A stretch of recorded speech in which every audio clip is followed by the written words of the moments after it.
sabi ni Secretary Dyer earlier, limited lang yung budget na inaalat ng government para sa urban farming. So how much yung inalat natin for this year and next year? Yes. And then second, sir, yung issue ng El Nino, makakatulong ba itong urban farming para ma-address nga yung problem natin ngayon na meron tayong problema sa El Nino? And then para kay Secretary Dar, sir, na-mention nyo na 60 kilos lang annually ang average na kinukonsume ng Filipino family. Ano yung reason nun? Dahil ba mataas yung presyo o yung lack of knowledge nila sa nutrients na ibinibigay ng vegetables? Thank you. Connected question si Ms. Gotok from Mindanao. Ma'am, sir, is there an item, Sir Director, sa budget natin on specifically urban, sabi niya, farming, peri-farming? How much? And Secretary, is that enough? Yung binigay natin na pera. I have to make paalam after you answer, sirs. I have to travel to Korea din. Ministry of Foreign Affairs, Women and Security naman. I just like to mention to our fellow media po na it is the commemoration namin December sa Iligan Industrial City of the Philippines. December was the worst tragedy flooding that killed 1,000, Sendong. 1,300 or so lives na tulog kami sa gabi, 11. Tapos bigla na lang ragasa. And there's President suspicion or cause to the effect na dahil sa tree planting or ng kulang na tree planting na director, rumagasa yung tubig from the mountains of Lanao, where I'm from, Lanao del Sur, towards Iligan, Cagayan de Oro. At tulog yung tao sa gabi, bigla na lang taas ng tubig, wala na. So my question, actually, the proposal of Women in Iligan City, Sir Director, to DA Secretary Nabago, is that nagbibigay pa kayo ng pondo ba direct sa cooperatives na hindi nahihirapan sila sa one-stop shop or is there one-stop shop requirement?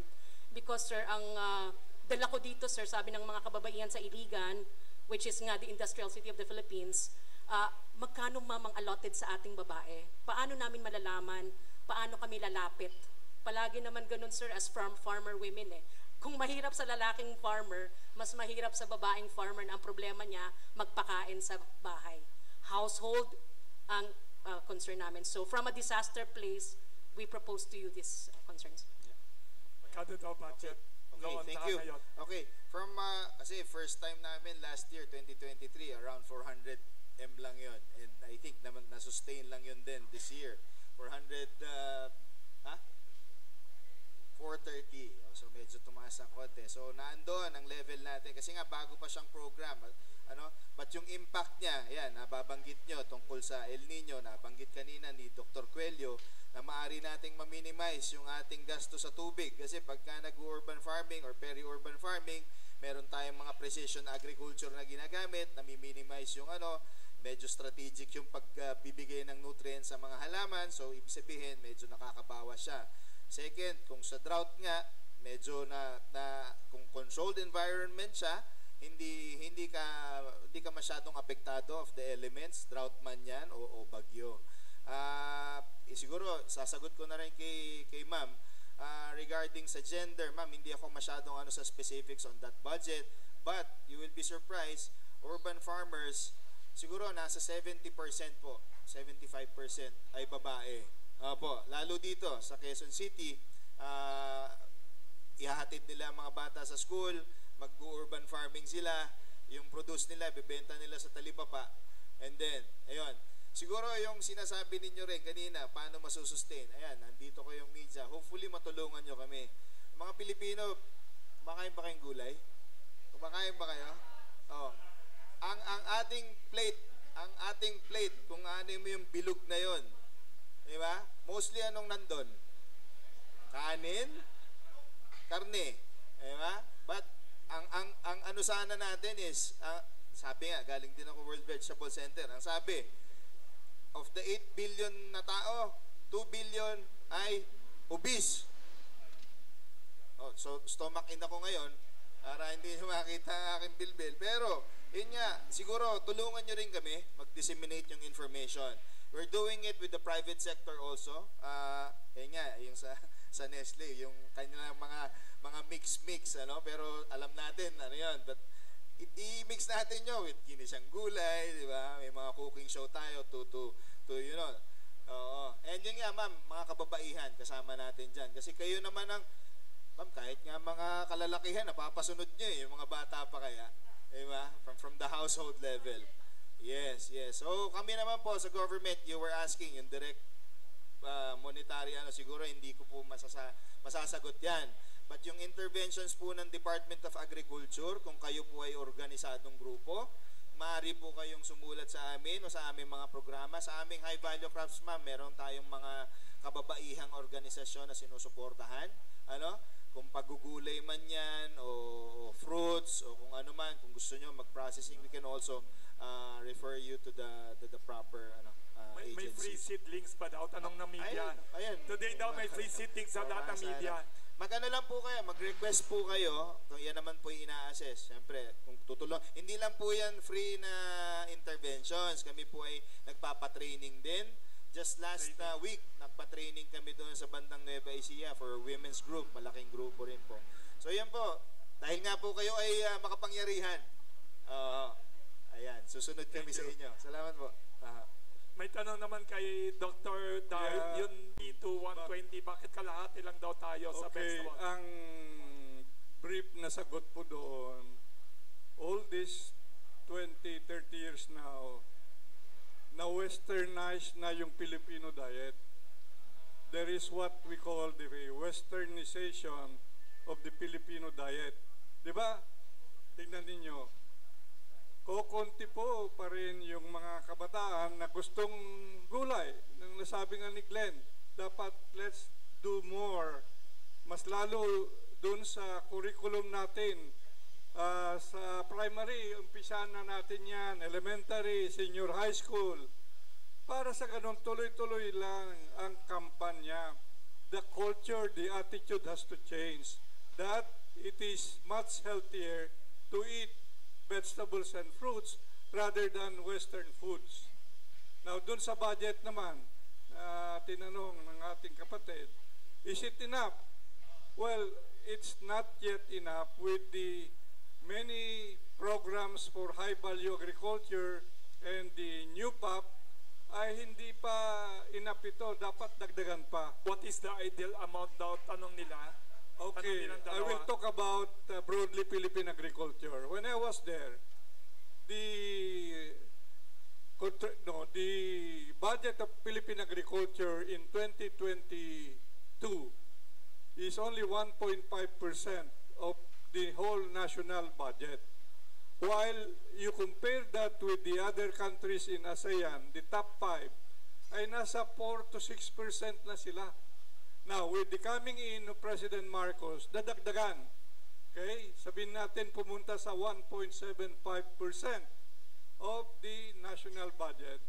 However, again, comparing ourselves with our ASEAN economies, ay kukunti pa rin. Dapat we should be at the minimum of 3% and as high as 6%. So, dagdagan pa natin.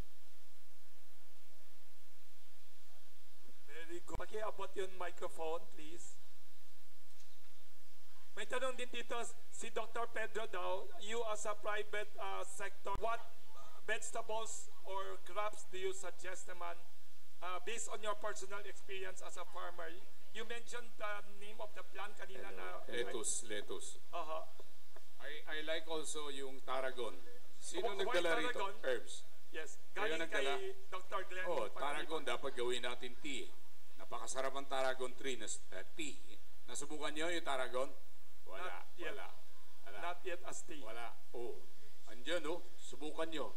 Huwag niyong kainin Pang tea, pang tea. Pang tea yan. Napakasarap niyan Nilagay ko sa coffee, masarap din There are so many varieties of herbs that you can also plant, especially for urban, that you can privately consume and perhaps kasi high value crop ang herbs, unlike lettuce or the other may fluctuation of prices goes up and Can you up and mention down the herbs, regularly. Dr. So Pedro? I like lettuce, okay? Lettuce. Ginagamit natin eh. Paragon. Ang problema yung mga fast food natin, puro Chicken Joy. Walang vegetable eh. Wala Ano ng yun? vegetable. French fries. Dapat salad, di ba? Dapat Green salad should be the Yes. main ingredient or main product in the menu of our fast food companies. Wala eh. Chicken Joy ang hinahanap. Hamburger ang hinahanap. Puro mga westernized, as you said, Secretary Dar. So, it's education. Galing po sa DepEd siguro, pag-usapan namin yan. We're meeting Secretary or Vice President Sara day after tomorrow. We'll take this up with Great them. idea. But aside from vegetable consumption, the science of producing our food production should be part of it, di ba? There is a science needed. It's AI. Alam niyo yung AI, Artificial Intelligence. Galing ko sa Korea, puro mga AI ang pinag-usapan. Hindi na yung mano-mano, hindi na yung manual. It's all about intelligence. It's all about technology needed to make our country in the next level. To make our country competitive. Kailangan mag-compete tayo. Pag talo tayo sa production cost, talo. Wala tayong mabibentahan. Alam mo yung production ng agriculture, dalawang sektor yan. One is for local consumption, the other one is for exports. Ang laki po yung market for exports. Pag-isipan natin, anong gusto natin? Mangoes, wala tayong problema. Ang problema natin, production. Kulang ang mangoes natin. Kulang na kulang. Why? Because we need huge land. And land is expensive now to plant mangoes. You have to wait at least 5 years. Pag yung mga problema pinag-usapan, walang katapusan yan. Pag-usapan natin, ano ang dapat gawin natin para magkaroon ng food security. Ano yung food security? Vegetable is one. Animal production. Production of, tawag yan, yung poultry, isa yan. Baboy, isa rin yan. Magkano ng karne ngayon? Karne ng baboy? Hindi nila alam? 350. 350. Egg beef. Magkano ng beef? Baka. 400. Biro mo. Yung kawawa yung mga workers di ba? How can they afford to buy those products?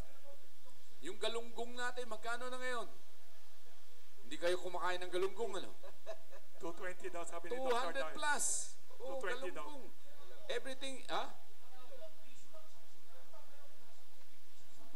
tama na. So, bakit? Kulang ang production natin. If we produce enough, prices will come down. The key is production. Thank you. How do you produce more?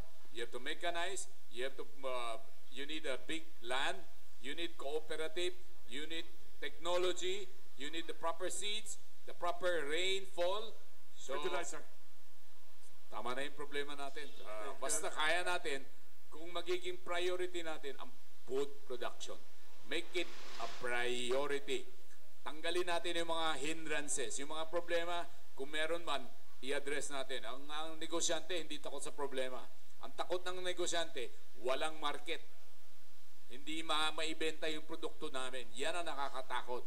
Kaya pumasok ako sa toothpaste. Kaya lahat kayo nagsisipilyo, di ba? Happy ba kayo? Hindi. May regalo daw si Dr. Pedro mamaya. Clarissa, di ba? Okay, thank you. Yes. Mamits of our Suki dito. The famous columnist, Professor Alex Magdo, columnist of Philippine Star. Thank you for coming. Yes. Ayun, dito pala. Thank you. Ikaw nakasalamit. Thank you, Professor Alex Magdo, the famous columnist. Tanong... Okay. Yes. Magandang umaga po sa ating lahat. Ako si Gil Mendoza, Professor Emeritus sa University of Illinois, pero farmer din. Galing sa farmer family pala. Alam nyo, ang academician ay naturally skeptic. So hindi kami basta-basta naniniwala. And so, I will take the posture of both a supporter of peri-urban and urban agriculture, as well as a devil's advocate. And I hope you don't mind. So, Ang sa akin lang ay gusto kong makita yung buong picture ng urban agriculture vertical farming. Huwag nating ang ipakita lang natin ay yung maganda.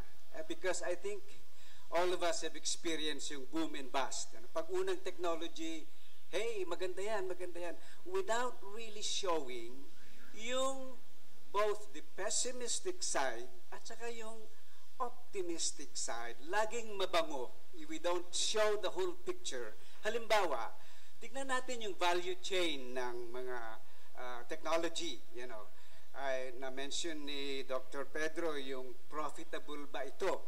Sabi naman ni Dr. Glenn, may future ba ito? I think my future, if put in the right context, if put in the right place. Ang akin lang, I think, ito ay kailangan siguro nating baby steps pala. Baby steps muna tayo. And then, nasabi ni Dr. Pedro na tama naman, if you want to be in business, the bottom line is profitability. Di ba? And we all agree to that. Ang sa akin naman, siguro, while we are taking the baby steps of adapting itong ating urban agriculture, wag muna natin siguro munang isipin big profits. Think of it as a part of your corporate social responsibility. Na habang dinidevelop natin ito, ay it could be a little bit of a loss. But, in the future, pag ito ay na-develop, magkakaroon din ng profit. Okay? So, yung isa pa, instead of value chain, yung life cycle assessment ng technology natin. Gaano bang power ang kinocontain nito? Ang controlled environment ay double-edged sword yan eh. Yes, you can control, walang effect ang climate change, but it's so costly naman. So, kung hihikayatin natin si Dr. Pedro na mag-invest dyan, how much will it cost me? Naka-aircon ba yan, Ande?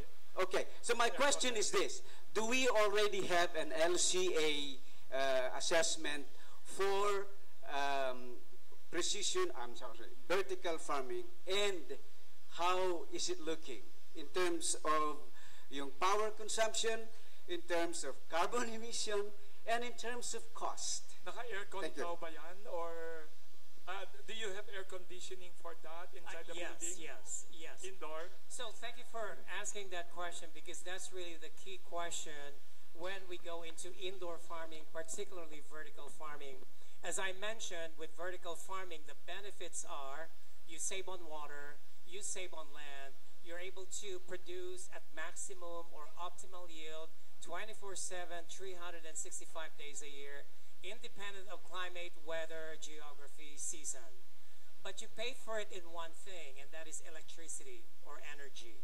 Because you control the temperature, you control the lighting, you control the relative humidity. So I would like to thank the Department of Science and Technology through its Balik Scientist program, which I spent at Eastern Visayas State University, where I addressed this directly with my colleagues over at EBSU.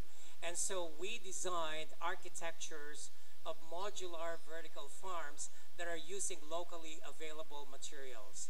And so that saved tremendously in terms of costing of the materials. Because if you buy a shipping container, it's still expensive for regular farmers. But if you design a modular unit using available materials that can be transported in the event of inclement or super typhoons, you save a lot of money on that. Then, in terms of the energy, we also develop a cooling system, because in the Philippines, it's not heating, it's the cooling that is essential. We develop a cooling system that is low cost and is appropriate for the Philippines, based on solar energy, of course, photovoltaics. That would really lower down the energy cost of controlling the environment inside these original growing systems. So we are addressing those. They have done feasibility study, because I'm not an economist. My colleagues at EBSU have done economic analysis, feasibility studies, and it is feasible. And in terms of the life cycle analysis, that's still in progress, but it is being conducted. So thank you. Thank you. There's additional questions by the media here. Patanong nila to the experts in the panel, can roofs of buildings be transformed into farms? Can roofs of big buildings, public schools, factories, may possible ba yan? And number two, sabi dito, can you encourage vacant subdivision lots and vacant playgrounds, public school, yung mga vacant na puro grass lang, can you plant that? And another question, sorry, what vegetables can you plant in balconies, in small gardens in the house, na walang mga puro lupa lang sa damo? What can you recommend to ordinary people? Balconies of townhouse, balconies of condos, and transforming rooftops ba pwede? Please advise now. Okay, sige. Directly responding to that, actually, we have a partnership with a big chain of malls. Again, pwede ba, sir? Yung SM malls natin, we have a partnership with them. Wow. Pinahiram nila yung kanilang rooftops dito sa North EDSA, dito sa East Ortigas and other malls, ano? Starting na. They did container farming there, container gardening sa mga rooftops. And, well, naging successful yon with their in-house. Now, they're training doon sa mga communities around those malls, ano? Yung kasama yun yung SM Foundation doon, ano, sa pagtitrain. So, pwede yun. So, pwede. Number one, so pwede. Pangalawa, sir, yung ano sa daw? mga vacant lots. Yes, mga subdivision lots na vacant. Yes. Mga, we have transformed actually a lot of those vacant lots in subdivisions, and even yung mga schools kasama. schools, public schools, Yes. universities. Sir, yung extreme of the extreme dati, Yes. meron kami sa Payatas, meron kami doon sa Smoky Mountain. So, kumbaga meron tayong ganon. And pangatlo, sir, yung sir, sa mga condo siguro, yung mga condo, townhouses. herbs na lang siguro ang iaano natin doon. Although yung iba nag-green na nag-hydroponic sila yan, mga lettuce and other lettuce varieties. Pwede Pwede sa mga maliliit na containers, ano? So, ayan, mga sili, madaling alagaan, ano? So, at madaling pitasan.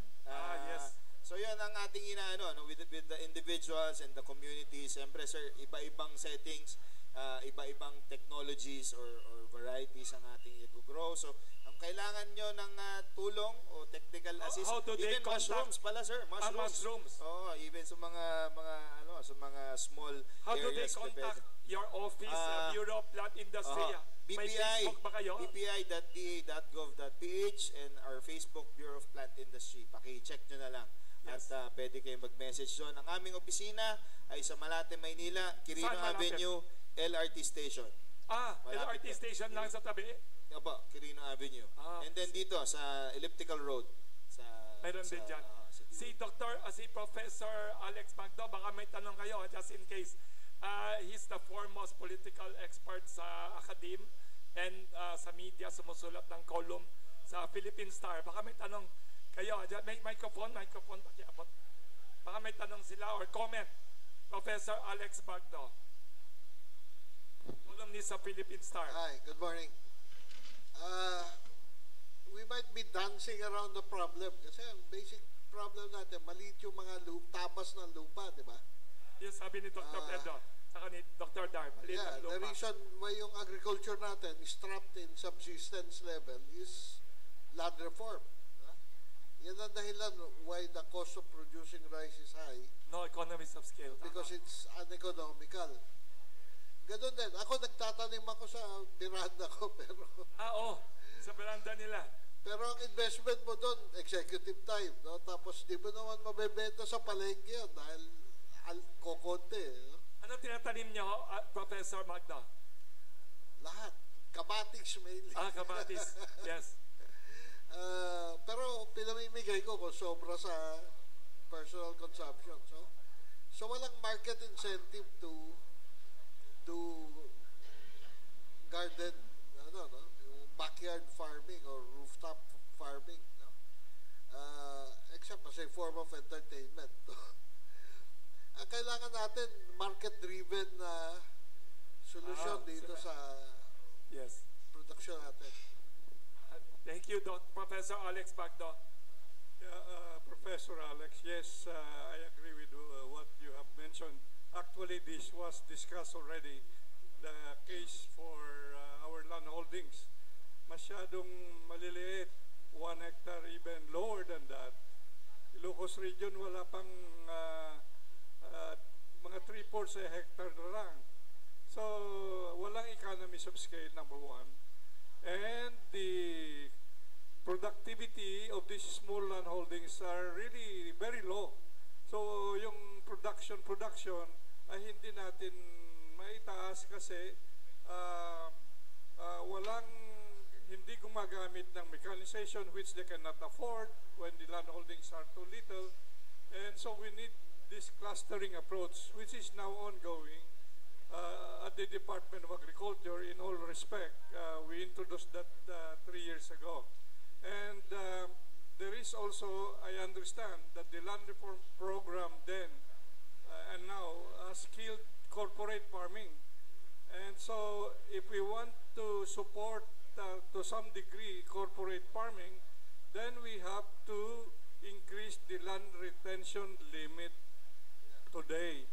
Mayroon proposal both Go Negosyo and FEF na why not do it 24 hectares or 25 hectares based on the resettlement program ng dating gobyerno nung nakaraan, Magsaysay or kung sino yung presidente sa Mindanao, yung resettlement areas ay 24 hectares. So in that way, I think it would be good for the government really to consider removing that land retention limit at all. Sir, Do we have numbers on how much of the land reform plots, family-sized plots, have been abandoned? Kasi Or resold? ako anecdotal, pag umuwi ako sa bayan ng tatay ko sa Nueva Ecija, at daming lupang abandonado. Tapos ang nagkakaroon lang ng bagong bahay doon, yung Japayuki. No? So, walang agriculture. No? Nagpapatakbo ng local economy doon, migrant workers. So yung abandoned lands na yun could be organized in some way siguro although I'm sure the cost will not be economical. No? Sir, thank you po. First, on your comments, sir, on urban agriculture, na maaaring napakaliit. But again, yung nabanggit po kanina na controlled environment farming na ginagawa na dito sa atin, sir. Actually, we have in Makati and Taguig. Although iba yung niya, sir, iba yung market niya, mga hotels na, but at least there's proof na it can be feasible, it can be done. Sir, pangalawa, sir, on the agrarian reform beneficiary, sir, maybe sa DAR na natin niya, although si Secretary so hindi naman to. Pero, sir, ang akin lang comment doon is, yun nga, i-complement ko rin yung sabi ni sir kanina. Sir, meron tayong programa using government lands, Yung nabanggit ko po kanina, yung sa Iwahig natin, although it's peri-urban area. Gano'ng kalaki? Sir, pinahiram sa atin ng DOJ doon, Bureau of Corrections, 500 hectares for a pilot for vegetable farming, for fruits, and for palay, and for corn. So it could be a start, sir. Kasi sir, yun nga ang challenge, yung clustering. 1 hectare each, ang hirap may organisa niyan. Daan-daan yan. So with that, nandun na tayo, sir. And it's an island economy na pwede niyang so may market siya. Sabi niyo, Bilibid also. Sir, dito sa Muntinlupa, meron tayong kapraso dyan, although mga 10-20 hectares lang for vegetable farming. Yun nga, sir, makabawas siya sa gastos ng gobyerno kung maging efficient siya doon sa communities around it. But sir, I think it's a start that we can build upon. At marami naman, sir, tayo. Yan, marami tayong universities, marami tayong army camps na ginagawa. Salamat po, sir. Tuwing natatalo ako sa golf, pinagbabantaan ko yung mga player doon sa veterans na puro golf. i-advocate kong vertical farming na lang yung lupa ng veterans. Good idea, mga galit golfer sa inyo. Yeah, right at the center of the city, ang laki ng lupa. Sir, nakita nakita ko lang din yung shirt nyo, Michelle. Dati partner natin, sir, yung Shell Foundation. Nagte-train sila, sir, yung mga farmers eh. Actually, meron sila dyan dati sa Rizal at sa Palawan, medyo natigil na lang yata. So yun, sir, we are really encouraging the private sector participation with all the work of the government. Kasi alam naman namin, di naman namin kaya mag-isa ang food security. Dapat ito, trabaho natin lahat ito. Salamat po. Thank you. Baka we have time for closing statements. Kung wala nang tanong. Ay, may tanong pa dito sa likod. Pakiabot lang.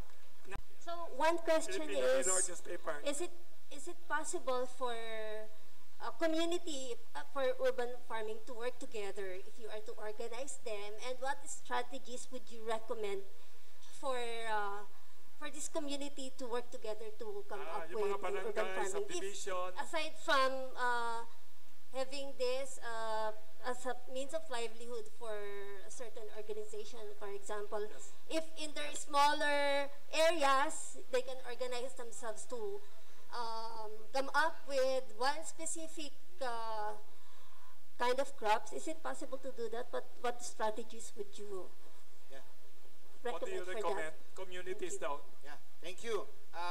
On that organization, mainly kaya ang aming partners is LGUs, for example, dito sa NCR. We have memorandums of agreement with them para at least yung ibinibigay ng government sa kanila ay nafa-follow through natin. Ayaw naman natin, basta na lang tayo nagbigay. And with the interventions, we have trainings. Pagkatapos nun, malaman natin sino yung mga grupo na masisipag. Again, dito sa Quezon City, meron sila doon, farmers organizations, nakakapag-produce sila at nakakapagbenta sila doon sa City Hall. So meron silang mga ganon. So yun nga, nababanggit yun at payo naman din ito ni Dr. Coelho before is really organize those groups.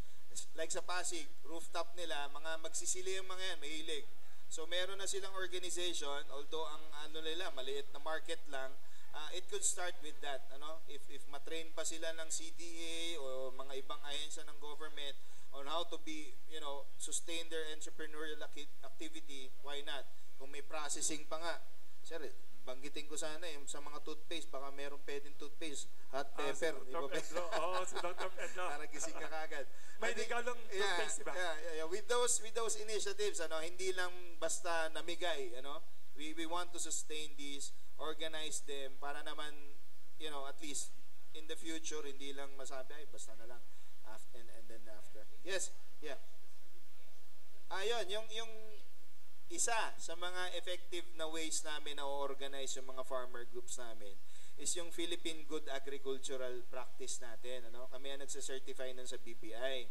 So pag na-organisa yung farmer group, anumang tanim nila, sibuyas, gulay o prutas, yun ay sinecertify namin kung maganda ba ang kanilang pagkakaproduce. Pagka sila ay organisado at certified, pwede namin silang i-endorse sa ating mga partners. Like yun nga, nabanggit ko kanina, in Jollibee, sinusuplayan sila ng isang kooperatiba. Yung ibang ating sa Batangas, halimbawa sa Robinsons Group. So, hindi lang ito nakikita kasi masyado ng ating media, pero yun ang ating direksyon ng ating gobyerno. Kasi gaya ni Sir, siguro sawan-sawa na rin kami sa mga storya na gano'n na ay may programa pumalpak, but this time yun nga, entrepreneurship, tuturuan namin sila how to be agribusinessmen, and professionally manage yung mga organizations na yan. Thank you. Thank you. Thank you for the questions. Yung sa panelists natin, for other questions, we'd now like to request all our panelists to give us closing statements to summarize their ideas and their appeal about urban and peri-urban farming in the Philippines. Unahin natin si Dr. William Dar for his closing statement to summarize how do we implement urban farming and why. Much have been said about the critical importance of urban and peri-urban agriculture. This is complementary to the high-value crops agriculture coming from various provinces. Of course, majority still of the supply will come from that type of operation, but we can say that significant level of production coming from urban and peri-urban will really complement much more the very requirements of metro cities like Metro Manila. So kung lahat po ng metro cities in various provinces in the country ay mayroon itong programa na National Urban and Peri-Urban Agriculture, this really will be a big way to ensuring vegetable and fruit production for the whole society. Again, let's make Philippine agriculture as a business proposition. Hindi na lang po yung magtanim tayo na hindi gumagamit ng teknolohiya o innovation, but also having to organize ourselves, cluster ourselves into cooperatives so that we can partner with private sector, mas lalo na yung nasa big business champions na may puso at damdamin na gustong mag-partner din sa mga kooperatiba o mga farmers association. And once you do that partnership, then you will now be a part of the value chain system. Wala ka ng problema in terms of the market because all of your produce, mas lalo na kung may volume at quality, will be absorbed by the private sector. And we continue to mentor. I mean, mentoring is key to sustaining also this urban and peri-urban agriculture at all levels in schools, even barangays, provinces, of course municipalities. Dapat ang LGUs ay tumaya na rin dito sa NUPAP na ito kung may mga syudad doon sa mga probinsya. Of course, agriculture in a broader respect is a responsibility of the local government units. Na-devolve na po ito. Wala nang technicians ang Department of Agriculture hanggat regional level na lang sila. And that's why DA has to continue nurturing that partnership with the local government units at the provincial, city, and municipal level. We have to properly resource Philippine agriculture so that, again, with the idea that we can make agriculture profitable and competitive with the significant budget given by government. Sabi po natin in closing na ang agrikultura ay napabayaan, neglected all these how many years already, 50 years. It has been neglected, under-budgeted by government, and under-invested by private sector.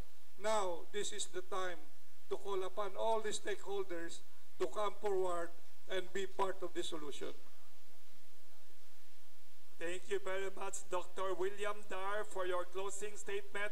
Next, we'd like Dr. Gerald Glenn Panganiban, Director siya of Bureau of Plant Industry, Director also of the High Value Crops Development Program. But today here, most important, he is the Director of the National Urban and Peri-Urban Agriculture Program of the Department of Agriculture. For his closing statement, Dr. Gerald Glenn Panganiban. And thank you sa ating lahat. Of course, our panel of experts here lending their voice and support to the Urban Agriculture Program. Again, this is a very, very humble ang beginning. Ano? Sabi nga, very small pa ang scale. But I think with the collaboration of national government, local governments, and of course, all of you na nandito, private sector, and then social enterprises, we can push this forward. I mean, it does not, again, serve as a replacement to rural production, but it can be a gateway for our farmers' production na nasa mga rural areas. Akin lang, moving forward, again, it's how we support the program. Ano? Sana tulungan nyo kami sa media, kumain ng gulay, masustansyang diets, kasi yun na ang ating kailangan moving forward. Kung magiging habit natin ito at ng ating mga pamilya, I think malaki. If we don't have the market yet, maybe we can create the market for it. And of course, yun nga, with the innovations and technologies, baka yung mga untapped market na binabanggit ng ating mga experts, not only the local markets but also the export markets ay ating makamit.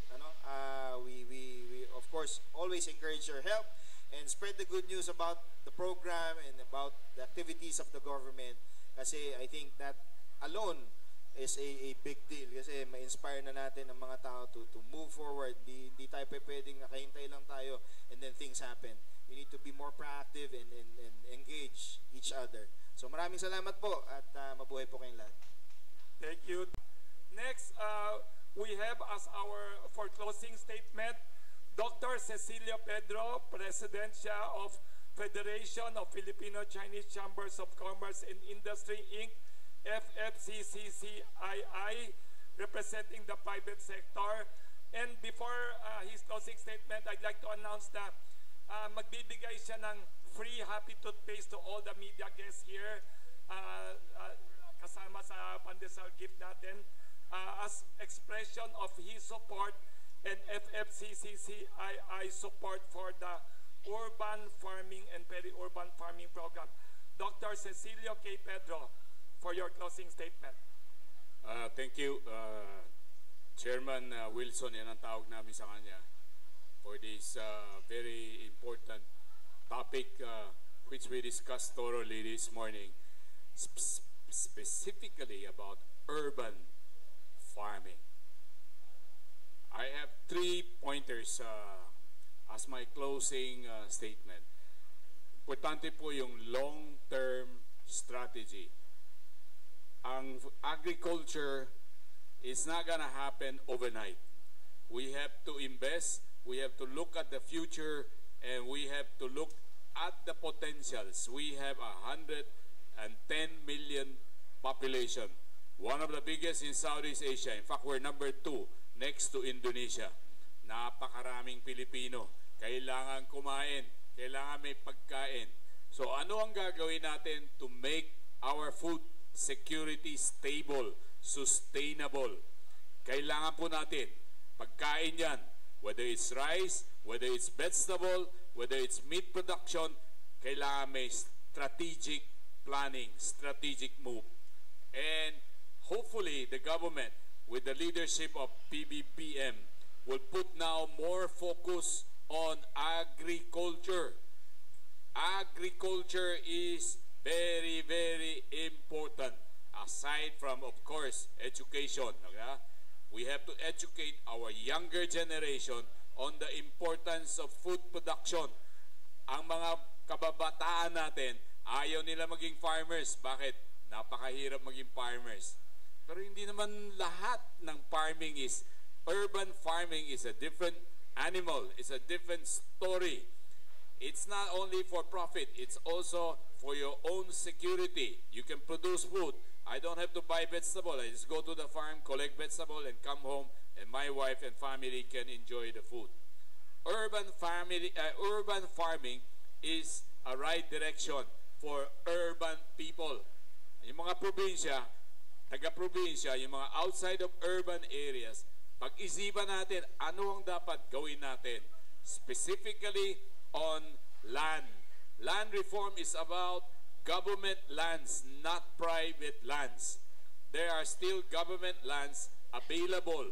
How do we put it together, as mentioned by Secretary Dar and our director? How do we maximize, di ba? Put them together for some farmers to go in and produce, or even subsidize them with good seeds, with good technology, and even mechanization. This is another area where we should look into. And the third area is the private sector. Like the Federation, we are willing to invest in agriculture for the future of this country. Agriculture is still the biggest employer. Ang dami po nagtatrabaho sa agri. So we have to generate employment, to generate income to help our economy move forward, to elevate our economy. Pag maganda ang economy natin, maganda rin ang negosyo. Lalaki din ang negosyo namin. So we want Philippines to move forward. That is crucial for businessmen. Pag bumagsak ang economy natin, baksak din ang negosyo namin. So it's the key. We want this to happen in the Philippines. I came from Korea, I came from China, I came from Japan. All over the other countries, they are looking into agriculture as a means of food security. Huwag natin pabayaan ito. And also, the business as a whole, please remember, we are not only here to make profits. That is not correct. I employ the hearing impaired in my factory. Kaya kung bumisita kayo sa factory namin, tahimik, walang chismis, dahil mga pipi ang employee namin. Okay? Bakit? Tumutulong kami sa mga people with disabilities. Kailangan. Sila po ay tao rin tulad ninyo at tulad namin. Kailangan ng trabaho. Kailangan may income. Kasi may pamilya din sila. So kami naniniwala, we should also help people with disabilities. At the end of the day, we are all Filipino. We are here in this beautiful country. Let's make this country a better place for us and for the future, for more and more Filipinos to come. Alam niyo, masyadong romantic ang Pilipino, where we have the highest population growth in the region, more than 2%. How do we feed them? How do we feed them? How do we sustain them? It's agriculture. It's employment. It's, at the end of the day, it's their income that will make you and me. Kailangan tulungan natin. Malaki po ang role ng media. Malaki po ang role ng government. Malaking ang role ng private sector. The academe. Everybody is involved. We are in this boat together. If we sink, if the boat sinks, everybody sinks with the boat. Diba? We are in the same boat, so to speak. So magtulungan tayo, maghanap tayo ng paraan para umunlad ang Pilipinas. Magandang umaga po sa inyong lahat. And FFCCCII President Dr. Cecilio Pedro for his closing statement. Last but not the least, we have from academe, a scientist from University of Arizona and also International Association for Vertical Farming Vice Chairman, Professor Dr. Joel Coelho for his closing statement about urban farming and peri-urban farming. Thank you so much. I just want to make a few quick points. The first point is, again, everybody today on the planet is concerned about food security, and the Philippines is not an exception. And I believe that everybody became fully aware of this during the pandemic, right? Because the supply chain, the food supply chain got disrupted. And so some people had difficulty accessing food. And so as part of fostering food security, it's really important for the country, the Philippines, to develop urban and peri-urban agriculture, because that helps in localizing crop production, vegetable production, and food production. So from the point of view of resilience and food security, it is crucially important. That's one. Second is, it's a great business opportunity, right, for local farmers, for local growers, because there's a demand for it. The demand for locally produced vegetables, crops, the demand is real. And there is a market for it, as was emphasized by Dr. Pedro here. So there's a real demand for fresh vegetables that can be met, and this is where urban, peri-urban agriculture, including vertical farming, can play a key role. And it's not only local demand, but we're talking about global demand as well.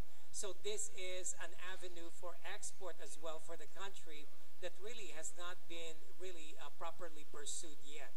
But it's a great opportunity, an export opportunity for the Philippines. And last but not least, I want to thank the members of the press for being here.